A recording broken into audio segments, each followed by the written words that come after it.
Eventos inquietantes se extienden por América, captando la atención mundial.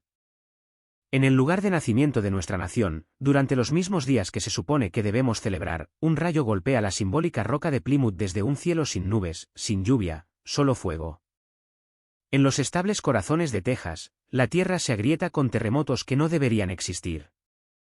Y en Nueva York, diluvios repentinos e imposibles se desbordan de un pronóstico claro, apilándose más alto que las puertas y tragándose las escaleras, convirtiendo el metro en ríos de la noche a la mañana, mientras los coches flotan donde antes había calles. No está sucediendo en un solo lugar. Está sucediendo en todas partes, a la vez. Esto no es solo mal tiempo. Esto parece un patrón aterrador emergiendo de todos lados. ¿Está Dios hablando en desastres? ¿Estamos presenciando la manifestación del libro del Apocalipsis? No apartes la mirada. Dale like a este vídeo, suscríbete y compártelo porque lo que estás a punto de ver conecta los puntos. Un antiguo punto de referencia en la costa este de América se convirtió de repente en el centro de una alarma silenciosa y una sobria reflexión. Plymouth Rock, considerada durante mucho tiempo un símbolo de comienzos, pacto y esperanza frágil, fue el sitio de un fenómeno sin precedentes. Los observadores llegaron bajo cielos oscurecidos, esperando nada más que una fuerte tormenta eléctrica costera. Las alertas meteorológicas mencionaban rayos, vientos fuertes y lluvia intensa. Lo que se desarrolló en su lugar se sintió profundamente desordenado. Sobre la roca, las nubes se espesaron de manera antinatural, brillando desde adentro, pulsando con calor en lugar de humedad. Los testigos describieron las nubes como ardientes, no con llama, sino con un fuego interno, ámbar y blanco, rodando lentamente, como si se alimentaran de algo debajo. Luego comenzaron los rayos, no impactos dispersos en el horizonte, sino rayos repetidos y concentrados cayendo directamente sobre la roca y el suelo circundante. Cada rayo encendía pequeños incendios a lo largo de la costa, parches de llama que ardían donde la lluvia debería haberlos extinguido. Los bomberos informaron algo extraño. El vapor se elevaba antes de que el agua llegara al suelo. La lluvia parecía desaparecer en el aire, evaporándose en calor. Vídeos que circulan en línea muestran rayos golpeando las mismas ubicaciones una y otra vez, como si fueran atraídos de regreso a una fuente. Un historiador local, parado a distancia, dijo en voz baja, se sentía como si la tormenta se estuviera alimentando a sí misma. Cada rayo la hacía más fuerte. Los socorristas notaron que el trueno seguía al instante, sin demora, lo que sugería que los rayos se originaban mucho más bajo que los sistemas de tormentas normales. Los meteorólogos ofrecieron explicaciones cuidadosas, inversiones térmicas, inestabilidad costera, raros bucles de retroalimentación eléctrica, teorías plausibles, formuladas con cautela. Sin embargo, ninguna podía explicar por qué la tormenta parecía autosostenible, porque la destrucción misma parecía generar la siguiente oleada de energía. Una tormenta que producía rayos, que normalmente señala lluvia y renovación, en cambio, entregaba fuego. A medida que el evento se intensificaba, surgieron recuerdos de palabras antiguas que muchos no habían considerado en años. En el libro de Job, la calamidad no llega en silencio, sino desde el cielo mismo. El fuego de Dios cayó del cielo y quemó a las ovejas y a los sirvientes, Job 1:16. Aquí, el fuego descendiendo desde arriba no es metafórico, es una advertencia. Es una interrupción. A lo largo de las Escrituras, los rayos y el fuego nunca son neutrales. En el monte Sinaí, la presencia de Dios estuvo marcada por truenos, relámpagos y fuego, haciendo temblar a la gente. En Apocalipsis, el fuego vuelve a caer, no meramente como castigo, sino como una señal de que el tiempo ha cambiado, de que la humanidad está siendo confrontada. Plymouth Rock ha sido durante mucho tiempo un testigo silencioso de los primeros votos de América, de la fe llevada a través de aguas inciertas, de un pacto formado en la debilidad. Que esta tormenta se anclara allí ha inquietado a muchos. Un residente dijo que se sentía como si el cielo estuviera señalando, no gritando, señalando. Los escépticos instan a la precaución, y con razón. Las tormentas ocurren. La ciencia continúa su trabajo. Ninguna explicación única debe apresurarse a la certeza. Y, sin embargo, la historia nos recuerda que no toda señal está destinada a ser resuelta de inmediato. Algunas están destinadas a ser sopesadas.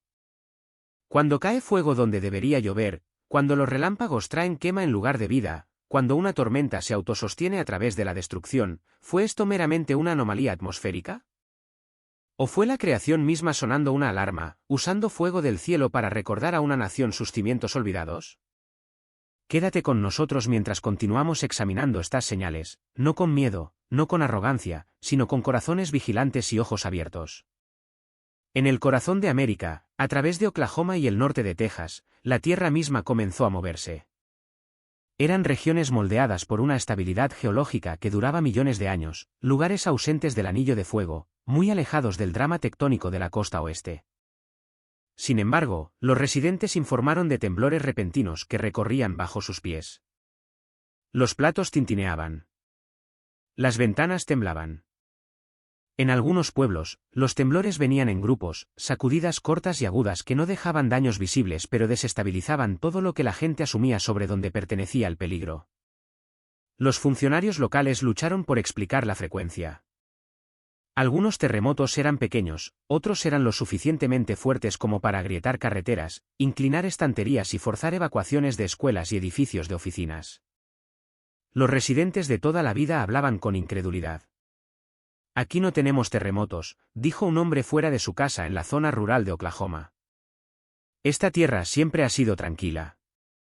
Sin embargo, esa tranquilidad ya no estaba garantizada. En Texas, los temblores recorrían bajo llanuras planas y pueblos petroleros por igual. La gente corría afuera, no en pánico, sino en confusión, revisando sus teléfonos, preguntando a los vecinos, tratando de nombrar lo que acababan de sentir. No fueron terremotos que batieron récords. Su poder no estaba en la magnitud, sino en la ubicación. La tierra se movía donde nunca se esperaba que hablara. No hubo explosiones, ni alarmas, ni advertencias dramáticas. El temblor simplemente cruzó umbrales que la infraestructura moderna nunca fue diseñada para probar. Edificios diseñados para la permanencia revelaron fracturas sutiles. Sistemas construidos sobre suposiciones de larga data comenzaron a mostrar estrés. La estabilidad, resultó, era condicional, dependiente no solo de la fuerza, sino de los límites que nunca antes se habían desafiado. Las escrituras a menudo enmarcan tales momentos no como una disrupción aleatoria, sino como señales destinadas a despertar la atención. Jesús, en Mateo 24, habló de terremotos en muchos lugares, no solo donde la lógica los predeciría. Los salmos describen la tierra temblando no en caos, sino en respuesta. Romanos 8 y 22 describe la creación gimiendo bajo el peso de presiones invisibles, reflejando la agitación espiritual y social sentida por la humanidad. Los terremotos, a diferencia de cualquier sistema meteorológico ordinario, parecían un espejo, reflejando una nación que ya lidiaba con agitación social y espiritual. Las discusiones en curso sobre la expansión de los acuerdos de Abraham atrajeron atención adicional. Las escrituras hablan de un tiempo en que la creación gemiría. La ciencia busca causas, y en momentos como este, ambas se ven obligadas a mirar más de cerca. ¿Son estos eventos una señal de algo mayor, o solo una serie de patrones climáticos raros? Quédate con nosotros. Si sientes la misma inquietud, lo que viene a continuación puede desafiar nuestra comprensión y abrir nuestros ojos a verdades más profundas. Dale like, comparte y suscríbete para mantenerte actualizado. Una noche que comenzó con poca preocupación se convirtió en uno de los momentos más aleccionadores de la historia urbana moderna de Estados Unidos. Lo que se pronosticó como nada más que fuertes lluvias posteriores a la tormenta se desarrolló silenciosamente en una crisis que nadie, ni siquiera el liderazgo de la ciudad, creía posible. En la ciudad de Nueva York, la lluvia comenzó a caer de manera constante después del anochecer. No hubo órdenes de evacuación, ni conferencias de prensa urgentes, ni la sensación de que la ciudad estuviera en peligro. Luego, en una sola hora, Central Park registró 3 y 15 pulgadas de lluvia, rompiendo todos los récords históricos en un instante. No fue gradual, fue abrumador. El Servicio Meteorológico Nacional emitió algo sin precedentes, una emergencia de inundaciones repentinas para la ciudad de Nueva York, el nivel de alerta de inundación más alto, reservado solo para situaciones que representan una amenaza inmediata para la vida. Fue la primera vez que se declaró tal advertencia para la ciudad. Para cuando la alerta llegó a los teléfonos, el agua ya se movía más rápido que las instrucciones. Las estaciones de metro se convirtieron en cascadas. Imágenes de vídeo muestran torrentes de agua cayendo por las escaleras como vertederos abiertos. Trenes en funcionamiento quedaron varados en túneles mientras el agua subía hasta las ventanas. Los pasajeros se pararon en los asientos, sosteniendo postes, esperando en la oscuridad mientras las arterias subterráneas de la ciudad se llenaban. Sobre el suelo, las avenidas se convirtieron en ríos, arrastrando coches de sus carriles, presionándolos contra los bordillos y las barreras. Las pérdidas más devastadoras ocurrieron fuera de la vista. En apartamentos de sótano, a menudo ocupados por familias de bajos ingresos e inmigrantes, el agua subió con una velocidad aterradora. No hubo tiempo para recoger pertenencias, no hubo tiempo para forzar las puertas contra la presión. Para la mañana, familias enteras habían desaparecido. La inundación no golpeó por igual, expuso donde la vulnerabilidad se había construido en la propia ciudad. Ingenieros y meteorólogos hablaron cuidadosamente después sobre patrones climáticos, sistemas estancados, aire más cálido que retiene más humedad, todas explicaciones razonables. Y, sin embargo, muchos no pudieron sacudirse la inquietud más profunda. Una ciudad definida por el control, la velocidad y la confianza había sido humillada por el agua que caía del cielo. En las escrituras, las inundaciones rara vez se representan como desastres sin sentido. Desde los días de Noé, cuando las aguas crecientes se convirtieron en una advertencia para un mundo violento y complaciente, hasta los salmos que declaran, las inundaciones han alzado su voz, Salmo 93, 3, el agua a menudo se muestra como la creación respondiendo cuando se alcanzan los límites. El profeta Nahum escribió, con una inundación abrumadora, pondrá fin a su lugar, Nahum 1, 8, no como una amenaza, sino como un recordatorio de un poder más allá de los sistemas humanos. El propio Jesús habló de los días de Noé como un patrón, no para predecir la lluvia, sino para advertir sobre la repentinidad. La vida continúa como normal hasta que ya no es posible fingir que nada está sucediendo. Las inundaciones, en este sentido, no son solo sobre destrucción, sino sobre exposición, revelando cimientos, prioridades y quién es más fácilmente olvidado. ¿Fue esto simplemente un evento climático extremo intensificado por un clima cambiante? Muchos creen que sí. ¿Fue también una señal, la creación presionando contra las suposiciones de permanencia y control? Tras las inundaciones, California fue azotada por un frío que se sintió menos como una estación y más como un decreto. No llegó gradualmente, ni dio tiempo a la adaptación. En un lapso de pocas horas, las temperaturas colapsaron. El aire húmedo se endureció hasta convertirse en algo quebradizo y sin vida. A lo largo de la costa, el hielo se formó de manera desigual y agresiva, extendiéndose en placas gruesas e impredecibles, como si avanzara en sus propios términos. Los puertos fallaron primero. Los muelles de madera se partieron. Los embarcaderos se fracturaron. Los barcos que habían estado seguros antes del anochecer fueron aplastados al amanecer, retorcidos en su lugar por el hielo expansivo. Cerca de la costa, los ciclos de congelación y descongelación presionaron hacia abajo con un peso implacable, estresando cimientos que nunca fueron diseñados para soportarlo. El asfalto se abombó. El concreto se tejió con fracturas. Las tuberías reventaron no por descomposición sino por el propio frío, una fuerza invisible ejerciendo presión sin ruido ni espectáculo. Lo que más inquietó a los residentes no fue la destrucción, sino la quietud que la rodeaba. No hubo ventiscas gritando en la noche, ni truenos, ni nieve fresca. La tormenta de invierno ya se había ido. Los pronósticos se habían despejado. Los funcionarios hablaron con calma de recuperación y estabilización. Sin embargo, debajo de esa tranquilidad, la falla continuó, silenciosa, paciente, avanzando. El frío persistió más allá de los umbrales de diseño, más allá de las tolerancias, exponiendo cuán estrechamente equilibrados estaban los sistemas. Era como si se hubiera retirado la moderación misma, como si la atmósfera se hubiera detenido. Cerca de Malibú, un pequeño grupo de lugareños pescando después del anochecer notó algo que no pertenecía allí. Un tenue y pálido brillo flotaba sobre la superficie del lago. A primera vista, parecía luz de luna doblada a través de la niebla, pero la niebla estaba inmóvil. La luz no lo estaba. Se movía con intención. En momentos, el brillo se intensificó, afilándose en forma. Primero, una figura, luego otra, luego una tercera. Siluetas luminosas caminaban sobre el agua como si fuera tierra sólida. La superficie no respondió. Ninguna onda la siguió. Ninguna perturbación marcó su paso.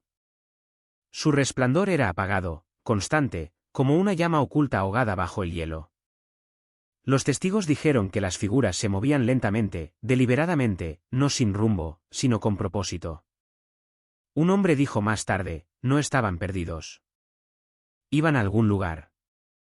Otros informaron que las figuras parecían examinar la orilla, su atención fija en quienes miraban.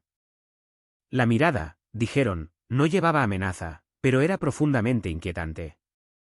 Varias personas notaron que las figuras levantaban sus rostros hacia el cielo, como reconociendo algo invisible, esperando, escuchando o respondiendo a una citación más allá de la percepción humana. Luego, sin previo aviso, desaparecieron.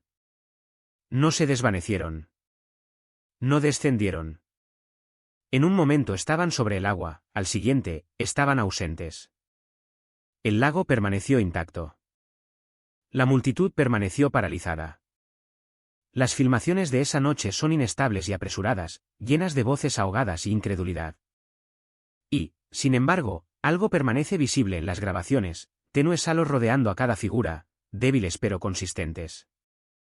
Los analistas que revisaron las tomas señalan efectos ópticos, refracción, ruido del sensor, explicaciones tranquilas destinadas a calmar la inquietud.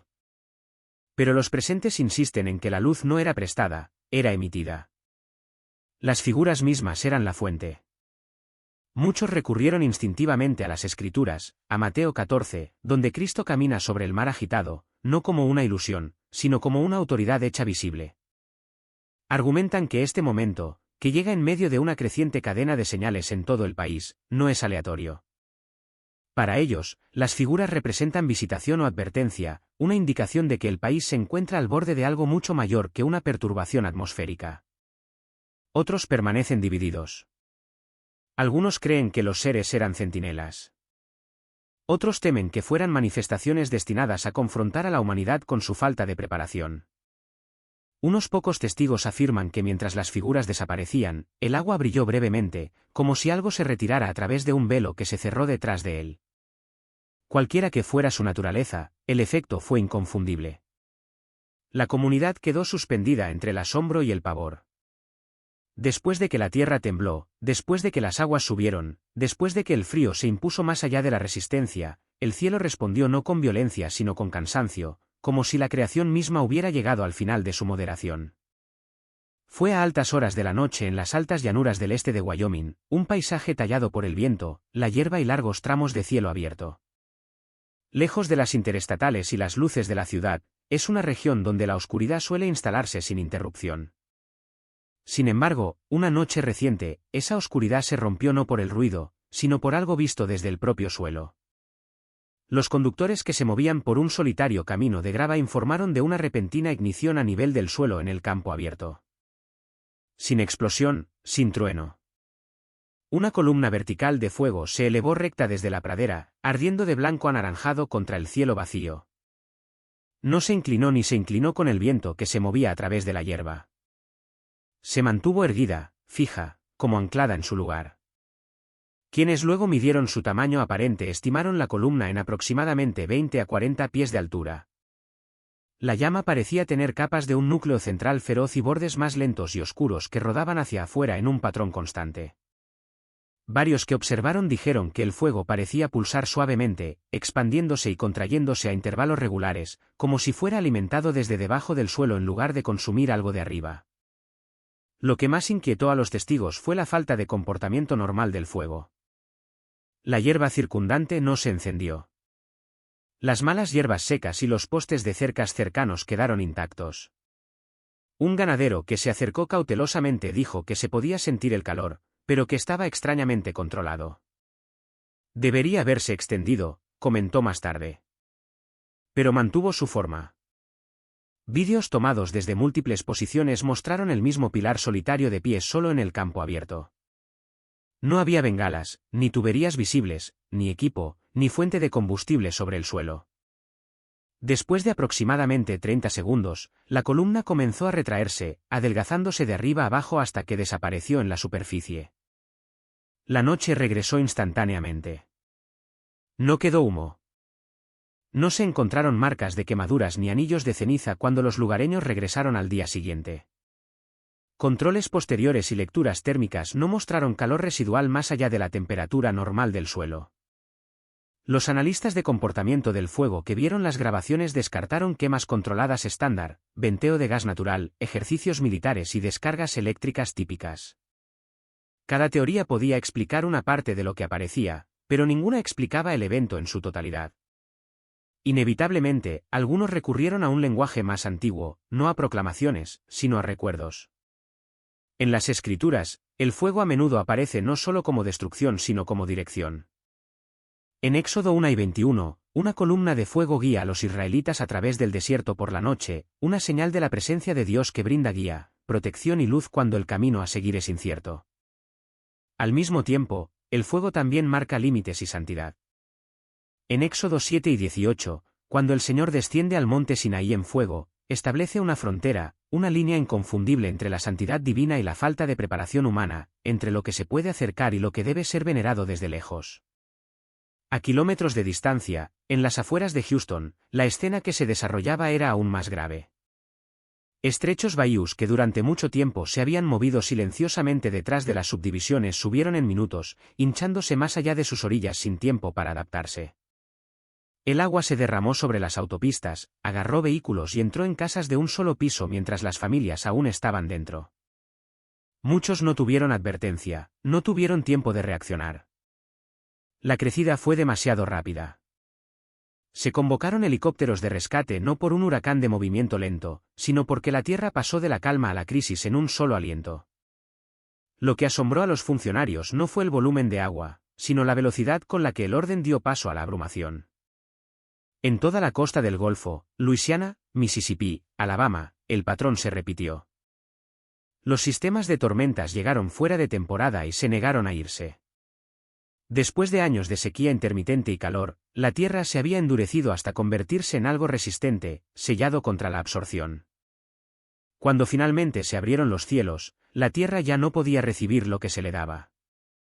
En lugar de ser bienvenida, el agua corrió, acumulando fuerza, convirtiendo los desagües secos en violentos corredores de movimiento.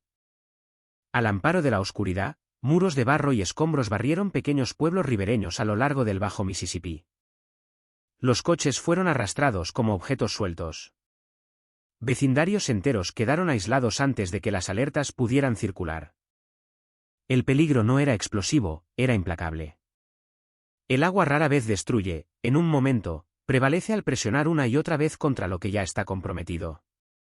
Las carreteras fallaron desde abajo, no por colisión, sino por erosión. Los cimientos se debilitaron, no porque fueran golpeados, sino porque eran poco profundos. Y en cada lugar, las mismas lecciones surgieron silenciosamente. El agua es imparcial. Las estructuras ancladas profundamente duraron más. Aquellos que descansaban solo en la superficie se expusieron rápidamente. El desastre no solo remodeló el terreno, reveló que suposiciones de fortaleza nunca se habían probado. Cuando las aguas finalmente se retiraron, dejaron más que limo y escombros. Expusieron una verdad aleccionadora: mucho de lo que se considera permanente existe solo bajo condiciones estables. Cuando esas condiciones cambian, solo lo que está verdaderamente fundamentado permanece. El agua no juzga apariencias, prueba la profundidad. Estos eventos no hacen proclamaciones. No anuncian plazos. No exigen una interpretación inmediata. Simplemente llegan, erosionando la confianza construida sobre la predictibilidad. Así como el suelo inestable expone un mal apoyo, las inundaciones repentinas descubren cuán de la vida moderna depende de permanecer sin ser desafiada. Y cuando la tierra responde en lugares que durante mucho tiempo se creyeron seguros, una pregunta se niega a desvanecerse: si incluso el terreno más confiable puede ceder sin previo aviso, ¿qué más se mantiene en nuestras vidas solo porque nunca ha sido probado? A lo largo de la costa del Pacífico del norte de California, las ballenas grises comenzaron a emerger en patrones inquietantes.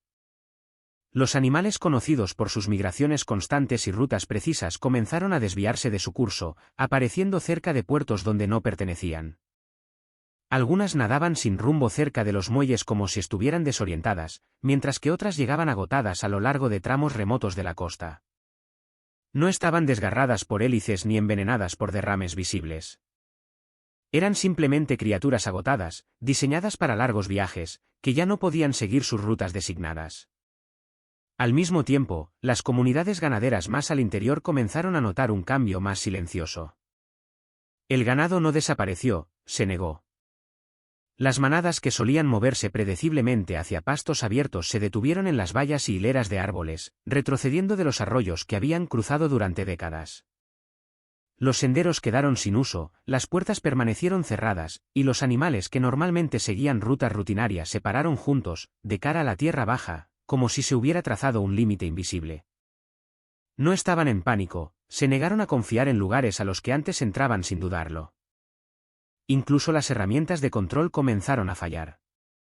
Las cercas eléctricas parpadearon y se apagaron con más frecuencia de lo esperado. Los postes se pudrieron más rápido.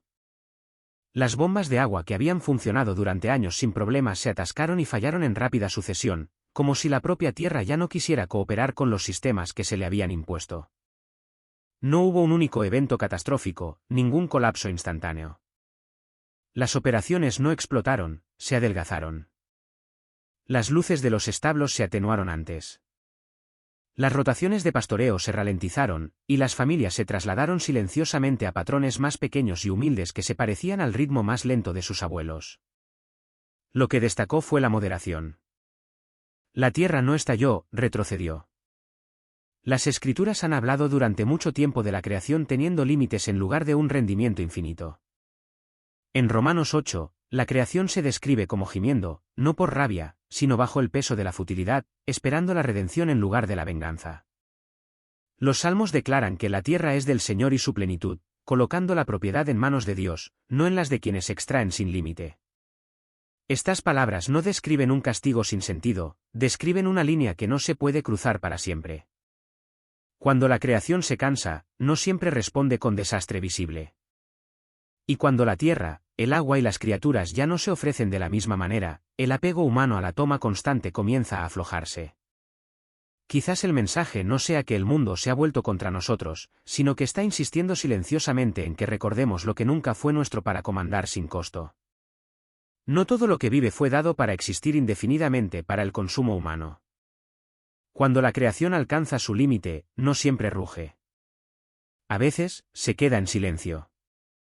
Mientras la tierra se tensaba y los patrones de los animales cambiaban, más ojos comenzaron a levantarse. En diferentes regiones de los Estados Unidos, sobre los grandes lagos, sobre viejas ciudades industriales y a lo largo de viejos memoriales, se informaron luces inusuales en el cielo. Aparecieron sobre juzgados, cementerios nacionales y fábricas abandonadas hace mucho tiempo, lugares ya cargados de historia, dolor e historias inacabadas. Las luces no gritaban por el cielo ni se rompían en estallidos violentos. Flotaban, brillaban y permanecían, y luego se desvanecían lentamente. Algunos argumentaron que eran reflejos o distorsiones atmosféricas. Otros no pudieron pasar por alto donde aparecieron, o la extraña quietud que se apoderó de las calles y los campos mientras la gente miraba. Poco después, la atención se desvió de las luces a las nubes. En varios estados, desde Pensilvania hasta Kansas, formas parecidas a las humanas parecieron emerger brevemente en las capas cambiantes del cielo. No eran nítidas o fotográficas, sin embargo, eran lo suficientemente definidas como para detener el tráfico y sacar a la gente de sus puertas. Las aceras se silenciaron. Las conversaciones se interrumpieron a mitad de frase.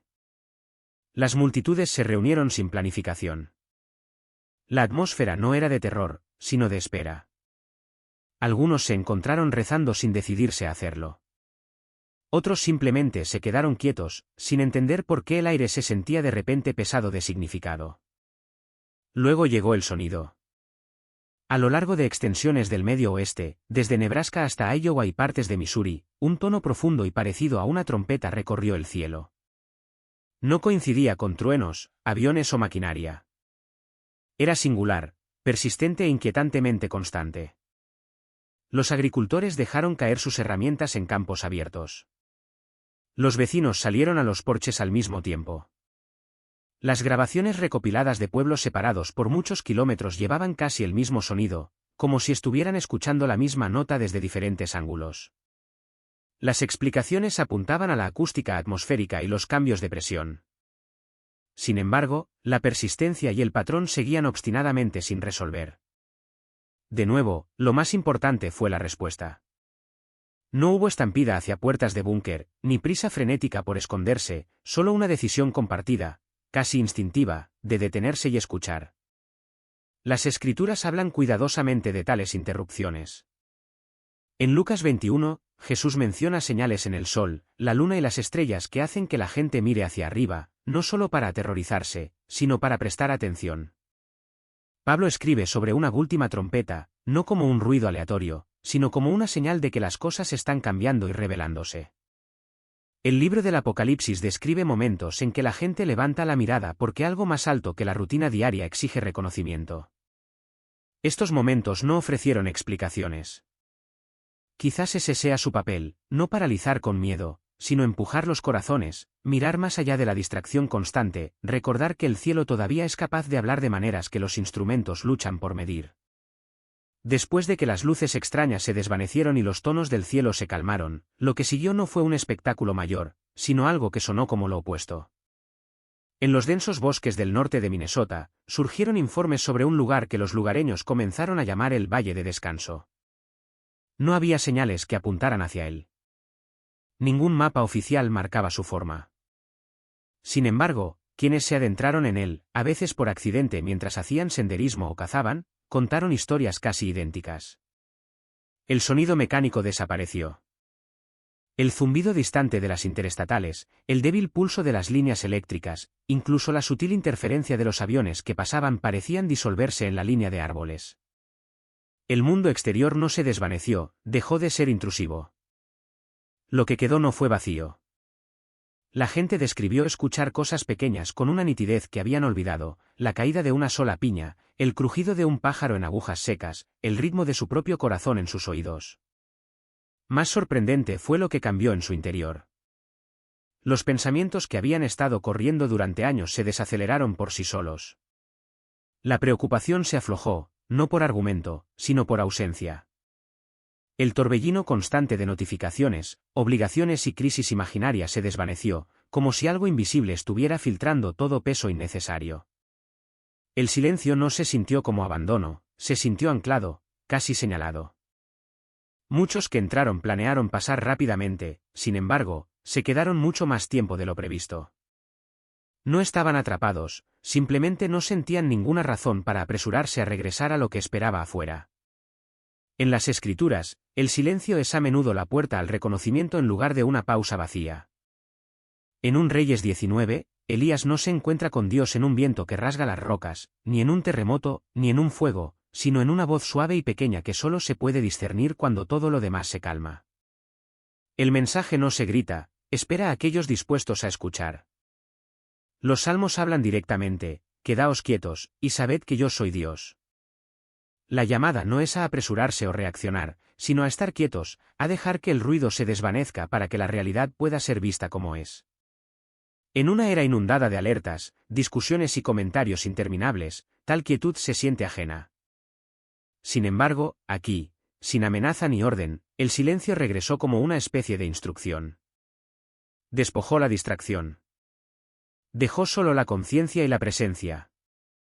Quizás este sea el ritmo que se desarrolla. Primero, la tierra se tensa y las criaturas alteran sus caminos, luego, los cielos interrumpen la rutina con señales que invitan, no aterran, finalmente, el ruido retrocede hasta que solo el silencio y la memoria permanecen lo suficientemente agudos como para guiar. Antes de que la humanidad pueda captar lo que se revela, puede que primero necesite aprender de nuevo a escuchar. Porque cuando los sonidos se desvanecen y el cielo se calma, la lección final a menudo llega, no a través del espectáculo, sino a través de lo que el corazón de repente recuerda en el silencio. En la noche de las tierras de cultivo del este de Nebraska, una noche que no sería fácil de olvidar. Una tormenta brutal descendió sin fanfarria. Granizo dentado comenzó a caer en fragmentos rotos de hielo que perforaron techos, explotaron parabrisas y borraron tramos enteros de cultivos jóvenes en minutos. Comenzó justo antes del amanecer sobre la pradera abierta, ese umbral incómodo cuando la noche aún se aferra al horizonte y el cielo se siente delgado, expuesto y vigilante. El viento se calmó. No rodó ningún trueno, no sonaron sirenas. Solo un techo bajo de nubes se cernía sobre los campos. Los primeros en sentir que algo andaba mal fueron los camioneros en los caminos rurales y los agricultores que ya movían su equipo cerca de la cuenca del río Platte. Esperaban una lluvia pasajera, una breve línea de lluvia que barrería. No era el granizo familiar y redondeado que conocían. Estas piedras desafiaban una descripción fácil. Algunas eran largas y deformadas, retorcidas como trozos de hueso roto. Otras parecían afiladas y geométricas, como si hubieran sido moldeadas en lugar de crecer. Un hombre dijo que parecían demasiado deliberadas para ser aleatorias. En minutos, el suelo estaba blanco. Piedras de granizo del tamaño de pelotas de golf a casi el tamaño de un puño cerrado golpearon techos de metal, vidrios y suelo desnudo. La destrucción fue severa, pero no fueron los escombros lo que más atormentó a los testigos. Fue la estructura del propio hielo. Muchas piedras llevaban crestas afiladas como cuchillos, capas anilladas, incluso centros abecados que parecían como si algo hubiera ocupado el espacio interior. El dueño de un taller de carrocería local sostuvo una frente a la cámara de un teléfono y admitió: «He visto granizo toda mi vida. Nunca he visto formas como estas». Salieron teléfonos por todas partes. Los vídeos que ahora circulan muestran a los vecinos alineando las piedras sobre las puertas traseras y los pasamanos del porche, mirando mientras las comparaban en silencio. Algunas piezas se retorcieron en espirales. Otras yacían aplanadas, casi como discos. Una mujer de un tramo rural del condado de Guy dijo que cuando recogió una, se partió perfectamente a lo largo de una costura, como si hubiera sido diseñada para abrirse de esa manera. No se sintió simplemente peligrosa, dijo. Se sintió mal. El Servicio Meteorológico Nacional lo registró como un evento de granizo confinado. Sin embargo, el radar contaba una historia más simple: reflectividad modesta, ninguna supercelda clásica, ninguna corriente ascendente imponente del tipo que normalmente esculpe granizo extraño. Los pronosticadores hablaron de ciclos rápidos de congelación-descongelación, bolsas turbulentas, capas de temperatura inusuales en altitud, mecanismos plausibles, pero incompletos. Ninguno respondió por qué, a lo largo de kilómetros de tierra de cultivo, tantas piedras llevaban geometrías antinaturales, casi intencionales, similares. Cuando la tormenta se fue, lo hizo abruptamente. Sin bandas de lluvia de cola, sin ráfagas persistentes, solo campos esparcidos de hielo derretido bajo el cielo, que lentamente se volvían pálidos. Investigadores y pronosticadores que luego revisaron las tomas eligieron su lenguaje cuidadosamente: anómalo, estadísticamente raro, no completamente explicado. Nadie habló con total confianza, y quizás esa vacilación fue la declaración más veraz ofrecida. Para aquellos inmersos en las escrituras, la imaginería no necesitaba presentación. En Éxodo 9, 23-24, cae granizo sobre Egipto como señal de juicio mezclado con fuego, una demostración de poder que destrozó la ilusión de que Faraón controlaba el orden de su mundo. En Apocalipsis 8, 7, el granizo vuelve a aparecer, esta vez como parte de una secuencia de juicios de trompeta, más que un simple clima. Se convierte en un poste indicador, una advertencia de convulsiones que exceden el manejo humano. El propio Jesús habló de señales en el sol, la luna y las estrellas, y en la tierra, angustia de las naciones, Lucas 9 y 25, no para alimentar la especulación, sino para llamar a la gente a la vigilancia y al arrepentimiento. ¿Fue este evento solo una convergencia extremadamente rara de condiciones atmosféricas? Eso sigue siendo posible. Sin embargo, fue también un recordatorio silencioso de que la creación todavía se mueve de acuerdo con una voluntad y una sabiduría más allá del control humano. ¿Que el cielo todavía puede hablar en formas que no podemos categorizar fácilmente? Eso es mucho más difícil de descartar. Así, la pregunta persiste sobre estos campos rotos y ventanas destrozadas: ¿son estas escenas simplemente los casos extremos de la ley natural? ¿O llevan en sí mismas un patrón destinado a sacudirnos? Las señales continúan desarrollándose, y las preguntas que plantean ya no permiten una atención casual. La alcaldesa Karen Bass advierte a los residentes que esta tormenta representa una seria amenaza y que, si es posible, permanezcan en casa y fuera de peligro. ¡Oh, Dios mío! ¡Oh, Dios mío! Algo indescriptible ha sucedido en los Estados Unidos. Una sola noche de viento y agua ha convertido a todo Los Ángeles en un valle de duelo. Y a la sombra de esa pena, la antigua verdad resurge con una fuerza que ya no podemos ignorar. Cada revelación que Dios ha dado de su naturaleza lleva tanto el peso de su majestad como la ternura de su misericordia. Esta es la gloria del Todopoderoso, que es a la vez insondablemente grande e inmensurablemente bueno.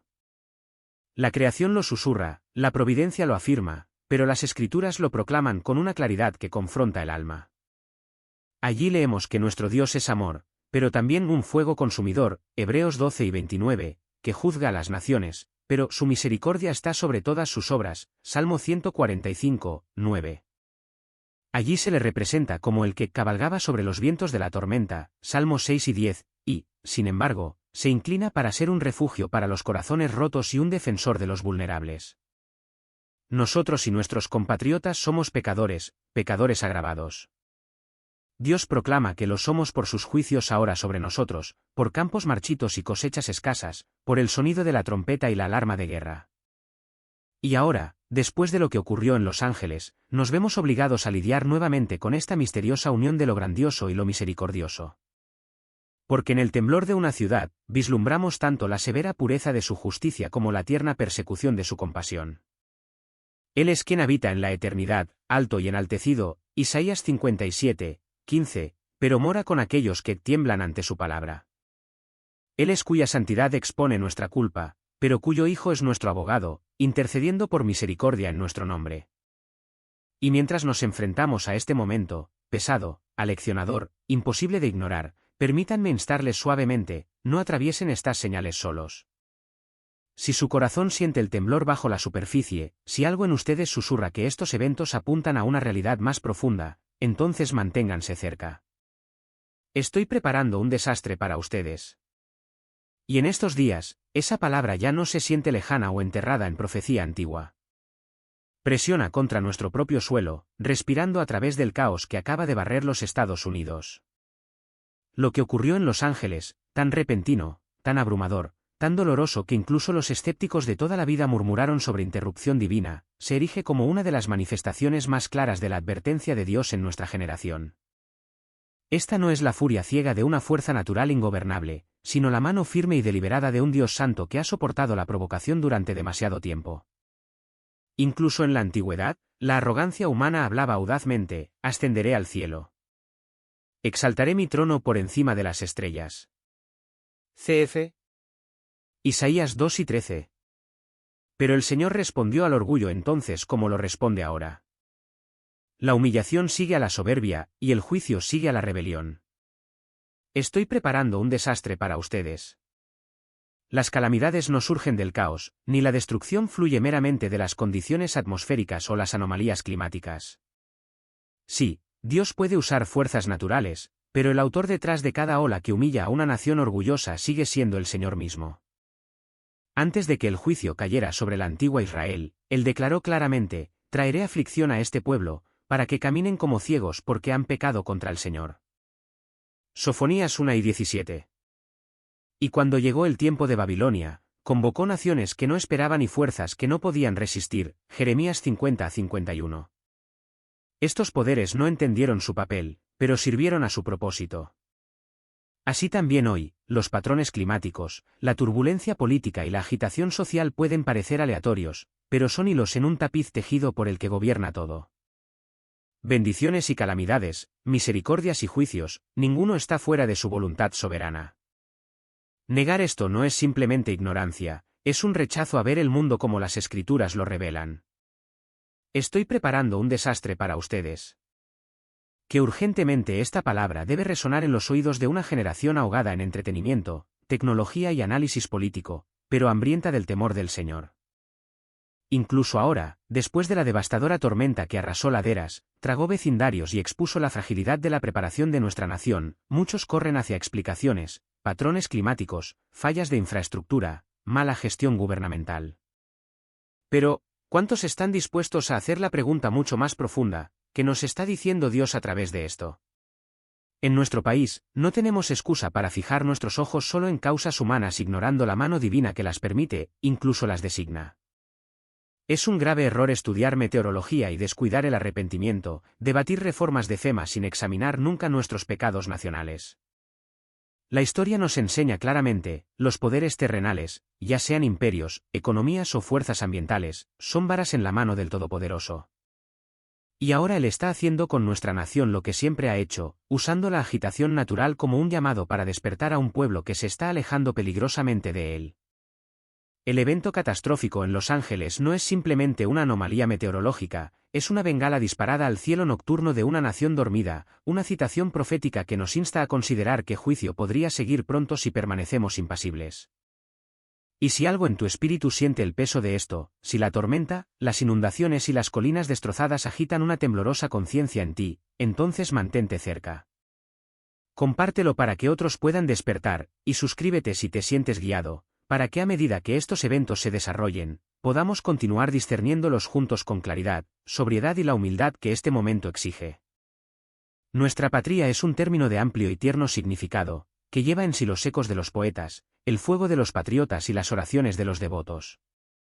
A través de las generaciones, sus propias sílabas han inspirado tanto coraje como compasión. Y así como los israelitas exiliados se sentaron una vez junto al río de Babilonia, colgando sus arpas en los sauces y jurando no olvidar nunca Jerusalén, así también el corazón de un verdadero patriota se une a la tierra que lo formó. El amor a la patria no es un romance fugaz, es uno de los más altos sentimientos que dignifican a un pueblo, la fuerza moral que evita que una nación se disuelva en el egoísmo y el caos. Mantiene unida a la sociedad como la gravedad une al cosmos, silenciosa, constantemente y con una fuerza invisible e irresistible. Debido a esto, cualquier herida en el alma de la nación nos afecta con una sensibilidad única y temblorosa. El patriotismo genuino despierta una preocupación vigilante por nuestra tierra, que se duele cuando su seguridad se ve sacudida, que busca señales de peligro o liberación, anhelando fortalecer las razones de la esperanza y disminuir los motivos del miedo. Y ahora, a raíz de la devastadora noche que convirtió a Los Ángeles en un valle de duelo, nuestras preguntas se agudizan y nuestras oraciones se profundizan. Porque si la providencia divina verdaderamente guía el curso de las naciones, entonces tal calamidad no está exenta de significado. Nos presiona con la solemne pregunta, ¿es esta tragedia una advertencia, una misericordia o el comienzo de un punto de inflexión cuya dirección aún no hemos discernido? El propósito de lo que sigue, entonces, es considerar, bajo el peso de este evento, qué razones tiene nuestra nación para temblar ante los propósitos de Dios, y qué razones aún quedan para la esperanza bajo su mano. Y hoy, mientras nuestra propia nación tropieza bajo el peso de este desastre, sentimos esa preocupación temblorosa más agudamente que nunca, viendo pueblos arrasados, familias desplazadas y corazones rotos en todos los Estados Unidos. Hablaré ahora con franqueza y con la solemnidad que esta hora exige. Porque el momento en que vivimos ha despojado cada ilusión de seguridad. La calamidad que descendió sobre Los Ángeles nos ha mostrado más claramente que cualquier disputa política o temblor económico que una nación puede ser sacudida sin que un solo enemigo extranjero cruce sus fronteras. Una noche fue suficiente para revelar que Dios puede afligir a un pueblo incluso cuando no marchan ejércitos, no se propaga ninguna plaga y no acecha ninguna hambruna en la tierra. Y si es así, entonces debemos confesar que quedan serias razones para temer que su justa desaprobación aún pueda reposar sobre esta nación. En tiempos mucho más pacíficos y bendecidos que estos, aún habría sido impropio hacer eco de la arrogante jactancia de la antigua Babilonia en su orgullo, me siento como una reina. Nunca conoceré la tristeza. Tal confianza autoasegurada, construida sobre la ignorancia, la presunción o el orgullo nacional, siempre ha sido el preludio silencioso del desastre, la calma engañosa antes de que estalle la tormenta. Cuanto más peligroso es entonces para nosotros en nuestra condición actual imaginar que estamos exentos del juicio simplemente porque ningún ejército extranjero amenaza nuestras costas, ninguna plaga asola nuestras ciudades y ninguna sequía ha vaciado aún nuestros campos. ¿Por qué son estas las únicas varas con las que Dios puede castigar a una nación culpable? ¿No puede convocar el juicio desde dentro de nuestros propios muros? Tomando las mismas estructuras en las que confiamos, los sistemas de los que dependemos, las ciudades que celebramos, y convirtiéndolos en instrumentos de despertar, dolor o advertencia. ¿No lo ha hecho antes en la historia de pueblos mucho mayores que nosotros? Hoy, esos temores nacionales ya no son teóricos. En los Estados Unidos, hemos visto comunidades enteras destrozadas por este desastre, casas arrasadas, familias desplazadas y vidas truncadas repentinamente. Y antes de que volvamos nuestros ojos completamente hacia la tragedia que se desarrolla en nuestra propia tierra, permítanme preguntar algo simple, pero necesario en una hora como esta, si lo que han escuchado hasta ahora ha tranquilizado su corazón o ha removido su conciencia, que otros también lo escuchen. Compártanlo con aquellos que pueden estar atravesando su propia confusión. Y si sienten que es correcto, manténganse cerca suscribiéndose, para que a medida que estos eventos se desarrollen, podamos continuar discerniéndolos juntos con claridad, sobriedad y la humildad que este momento exige. La tormenta que azotó Los Ángeles no llegó como una tormenta pasajera o un frente meteorológico inconveniente.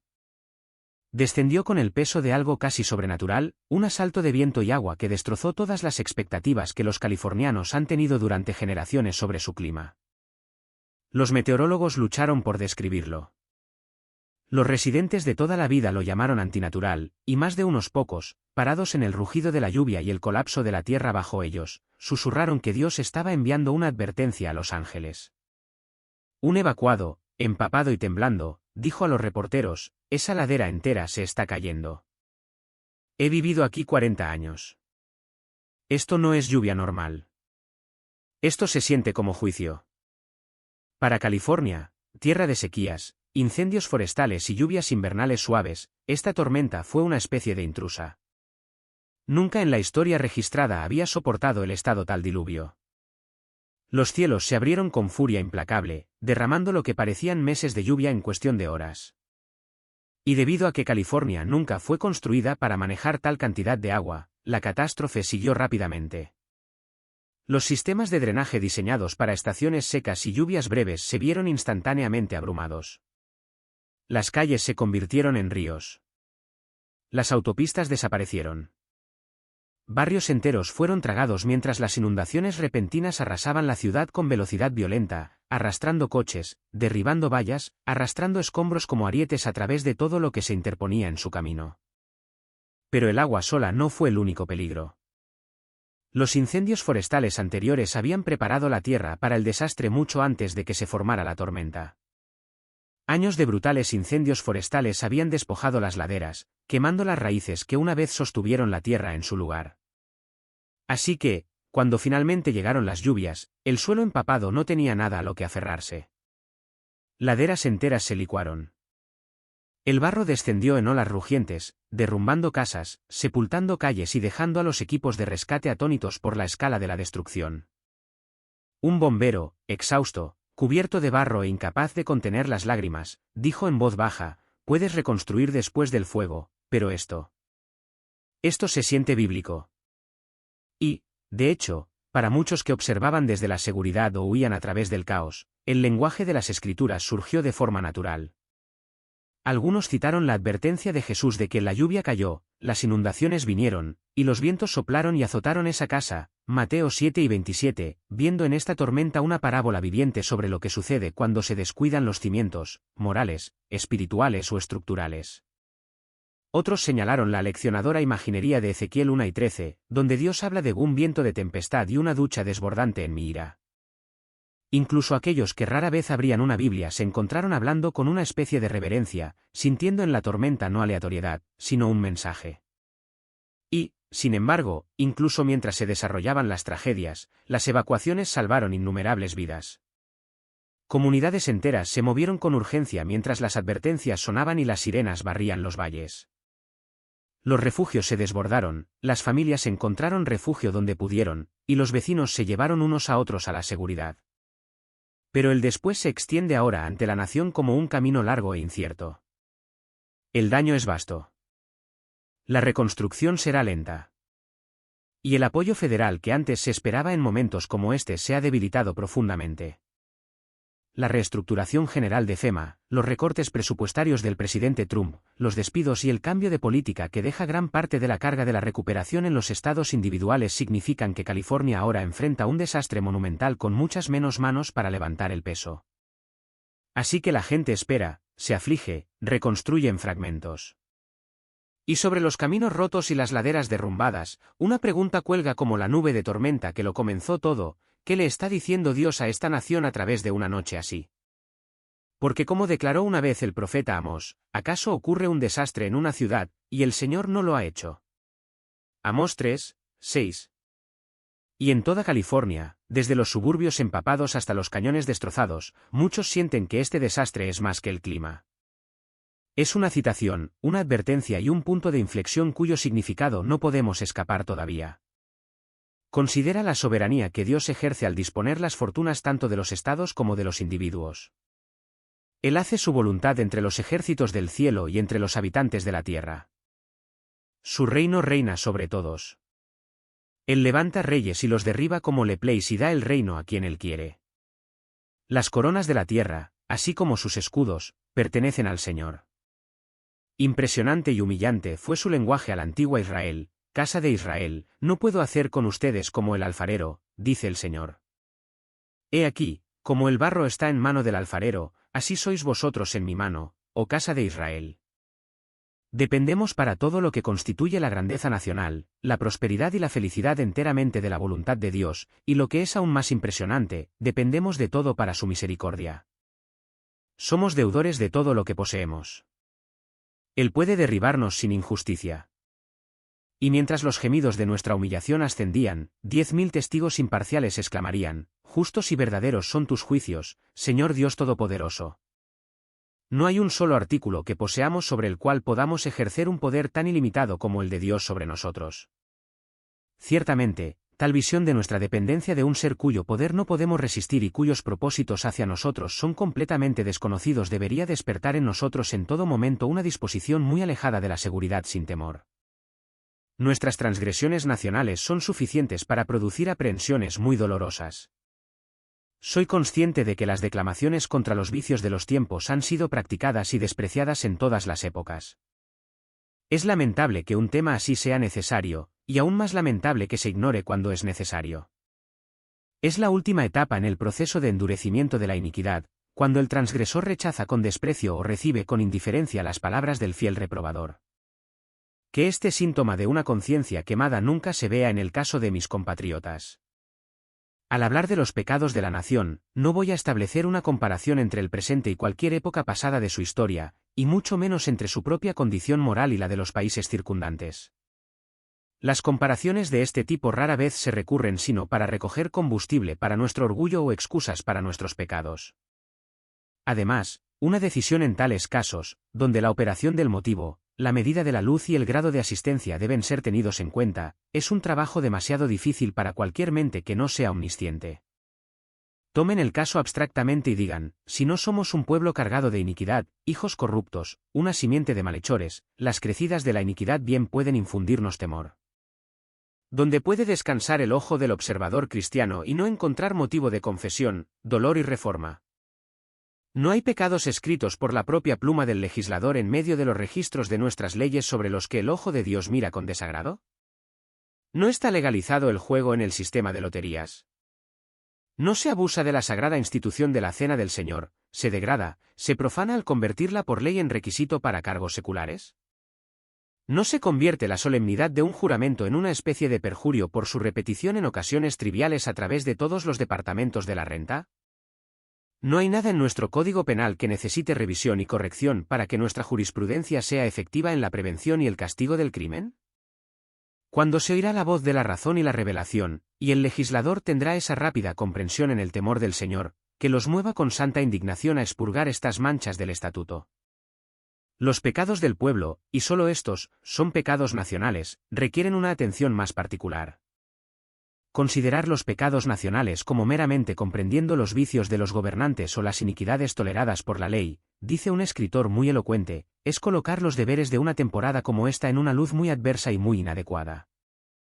Es volverlos dañinos.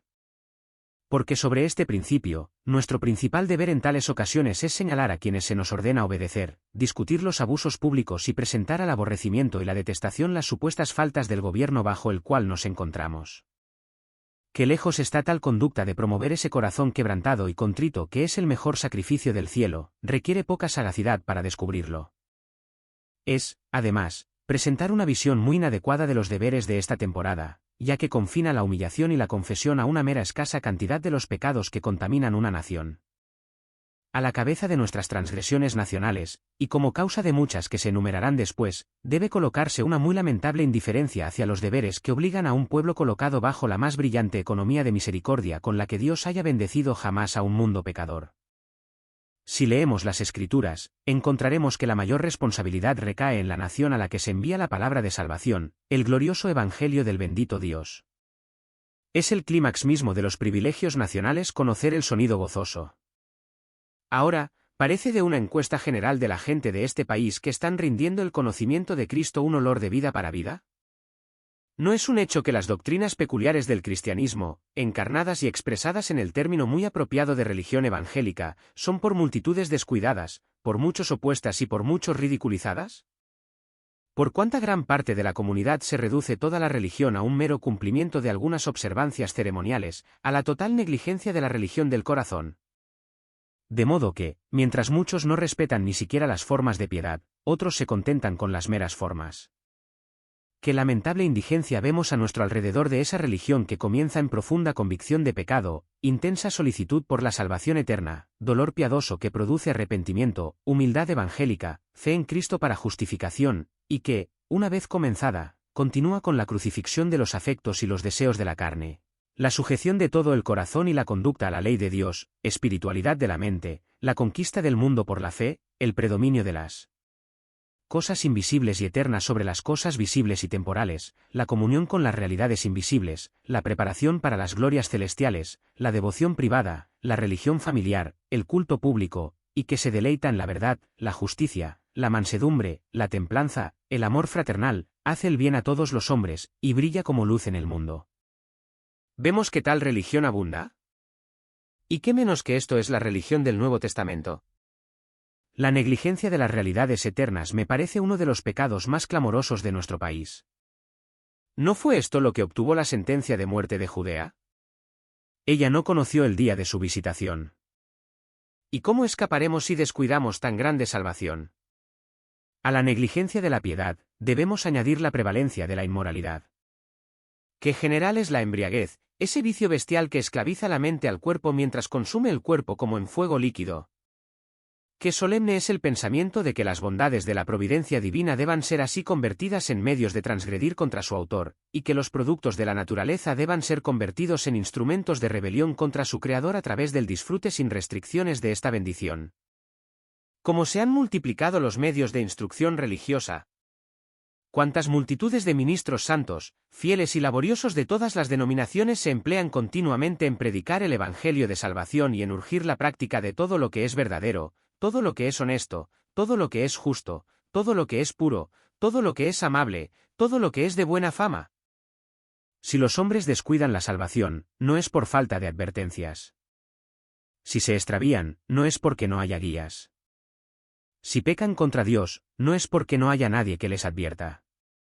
¿Qué preocupación universal se manifiesta por la instrucción de la generación venidera?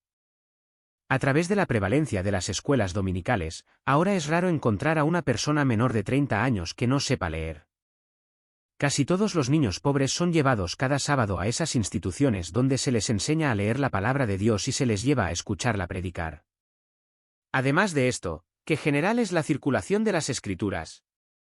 La Sociedad Bíblica por sí sola ha emitido desde su formación entre 2 y 3 millones de copias de la palabra de Dios. La Biblia está en manos de casi todas las personas. Se han formado sociedades de toda índole para difundir el conocimiento religioso en cada rincón oscuro de la tierra. Comentarios sobre las Escrituras, tratados que explican las doctrinas del Evangelio, sermones que imponen los deberes de la revelación, publicaciones periódicas en las que se han hecho apelaciones en forma de ensayos a la comprensión y los sentimientos del público, tratados religiosos de todas las formas y en cantidades imposibles de contar, todos han sido puestos en circulación. La elocuencia, el gusto, el genio, la imaginación se han empleado para aumentar la influencia y extender las bendiciones de la religión. ¡Qué serie de misericordias! ¿Dónde está el país que puede compararse con el nuestro en privilegios espirituales? Se puede decir, en cierto modo, de Gran Bretaña, como se dijo antiguamente de los judíos, muestra su palabra a Jacob, sus estatutos y sus juicios a Israel. No ha hecho así con ninguna nación. Y con igual justicia puede apelarnos como a ellos, ¿qué más podría haber hecho por mi pueblo de lo que he hecho? Y sin embargo, después de todo, qué abundancia de iniquidad, cuán infructuosos hemos sido bajo todo este cultivo espiritual. ¿Hasta qué punto se descuidan, niegan y ridiculizan las gloriosas verdades del Evangelio cristiano? Qué pequeña es la porción de verdadero conocimiento cristiano en la tierra, y que mucho menor aún el grado de piedad. Cómo ha abundado la iniquidad y se ha enfriado el amor de muchos. Para formar una verdadera estimación de nuestra condición moral, ciertamente deberíamos tener en cuenta todas nuestras misericordias y calcular cuál debería ser la gratitud, la piedad y el celo de un pueblo tan eminentemente distinguido. Como otra razón para el temor, menciono la visión que Dios ha dado de su carácter en las Escrituras, junto con las amenazas que ha pronunciado contra los culpables. Su santidad forma una característica prominente de su carácter tal como se describe en la página de la inspiración. Tal es su pureza que los mismos cielos son inmundos en su vista. El pecado es la única cosa en todo el universo que Dios odia, y esto lo aborrece donde quiera que lo descubra. Con nuestra limitada comprensión y débiles poderes de percepción moral, nos es imposible formarnos una idea adecuada del mal del pecado o de la luz en que es contemplado por un Dios cuyo entendimiento es infinito y cuya pureza es inmaculada. Aquella ley que los hombres pisotean diariamente tanto sin consideración, sin razón y sin arrepentimiento, es sumamente sagrada a sus ojos como emanación y reflejo de su propia santidad. Él también es omnipresente y omnisciente. No hay rincón o esquina de la tierra del cual él esté excluido. De cada escena de iniquidad él es el testigo constante, aunque invisible. Toda la masa de culpa nacional, con cada detalle más minucioso de ella, está siempre ante sus ojos. Su justicia, que consiste en dar a cada uno lo que le corresponde, debe inclinarlo a castigar la iniquidad, y su poder le permite hacerlo. Él es el gobernador moral de las naciones y se preocupa por hacer que su providencia sea subordinada a la demostración de sus atributos. Y si un pueblo tan favorecido como nosotros, a pesar de nuestros múltiples pecados, escapa sin castigo, ¿no estarán algunos dispuestos a cuestionar la equidad, sino el ejercicio mismo, de su administración? Sus amenazas contra los impíos se encuentran en casi todas las páginas de las Santas Escrituras. Desde el día en que fue construida hasta ahora, esta ciudad ha provocado tanto mi ira y mi furor que debo apartarla de mi vista. Si andan en mi contra, dijo Jehová a los judíos, yo andaré en mi contra de ustedes. Al mismo pueblo, les declaró en otra ocasión, si obran perversamente, serán consumidos, tanto ustedes como su rey. Su plata y su oro no podrán rescatarlos en el día de la ira del Señor. Toda la tierra será consumida por el fuego de su celo. Porque hará un final completo, sí, un final horrible de todos los habitantes de la tierra. Ni las amenazas de la Biblia deben verse a la luz de meros terrores irreales, como nubes y tormentas que el lápiz del poeta ha introducido en el cuadro y solo pretende excitar la imaginación de otros. No, hermanos, son realidades solemnes destinadas a operar por su denuncia como un freno a la tentación, o si no son consideradas así, a ser soportadas en su ejecución como un castigo por nuestros pecados. El ejemplo que Dios ha dado de otras naciones bien podría alarmarnos. Si los reinos como tales son alguna vez castigados por sus pecados, debe ser en el mundo presente, donde solos existen en su forma colectiva. Las solemnidades del futuro día del juicio están destinadas a la humanidad en sus caracteres individuales y personales. Todas las asociaciones humanas, familias, iglesias, estados, se derretirán entonces en una masa general de individuos, y cada hombre, entre millones circundantes, será juzgado por separado. Si la vara de la ira divina alguna vez descansa sobre un cuerpo colectivo, debe ser en el estado actual de las cosas. Y las Escrituras nos dan muchos ejemplos en los que esto ha sucedido. Ha conservado un relato, ya sea en forma de historia o profecía, de la caída de casi todos los principales imperios, reinos y ciudades de la antigüedad, y eso no como una simple crónica del evento, sino como una gran lección moral para el mundo. Nos informa cuidadosamente que el pecado fue la causa de su ruina. No nos deja reunir esta verdad por alguna inferencia laboriosa y dudosa, sino que proclama que las guerras y asedios, el derramamiento de sangre y las miserias que terminaron en su disolución deben ser considerados por cada edad sucesiva como una espantosa exposición de la naturaleza malvada del pecado, escrita por el dedo de Dios en la tabla de la historia de la tierra. Visitad en imaginación, mis compatriotas, los lugares donde tantas de estas ciudades estuvieron una vez, y no verán nada más que el genio de la desolación acechando como un espectro por la llanura, levantando su ojo al cielo y exclamando entre el silencio que reina alrededor, el reino y la nación que no te sirvan perecerán enteramente.